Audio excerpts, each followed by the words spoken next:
โอเคไปเด้อพี่น้องไม่ได้เป็นวันคริสต์มาสเด้อพี่น้องเด้อแต่กับพี่น้องทั้งมวลหลายๆท่านขอเจ้าไว้พรพี่น้องทุกท่านเนาะและพี่ดีทั้งบ้านที่ได้ชมกับเจ้าไว้พรคิดกันปีหน้าอย่ามาพอกันเด้อพี่น้องเด้อถ้าอยากมารับประทานอาหารก็มา11 โมงพี่น้องเริ่มได้10 โมงนี่แหละมื้อนี้ขอเชิญพี่น้องมาร่วมกันเด้อไทยเจ้าเด้อกันไทยเบิ่งพี่น้องมาตอนนี้ยังเศร้าอยู่คนทันมาเบิดเทือมันทันมาเบิดเทือตอนนี้นะมาหน่อยหนึ่งกำลังมาเนาะกำลังมาเด็กพี่น้องฮัลโหลอันนี้พ่อกับแม่เดือนนี้ปีเดือน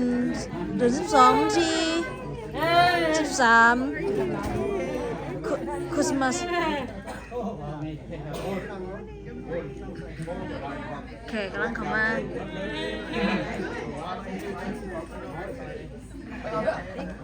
แขกเก่าแขกใหม่ปนกัน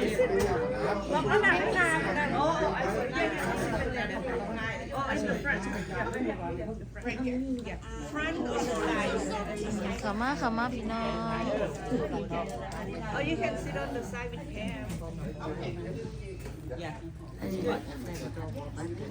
อันนี้พี่น้องสมาชิกเขาเองอันนี้แขกท่านมาหลายเถื่อตังนั่งว่างอยู่ ตังนั่งว่างหลายอยู่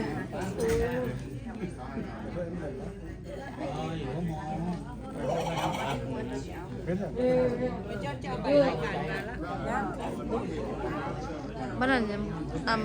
ทายอาหารเนาะอาหารละลายตอนนั้นทายอาหารตอนนี้ยังเศร้าอยู่ไปกินมากินเราไปได้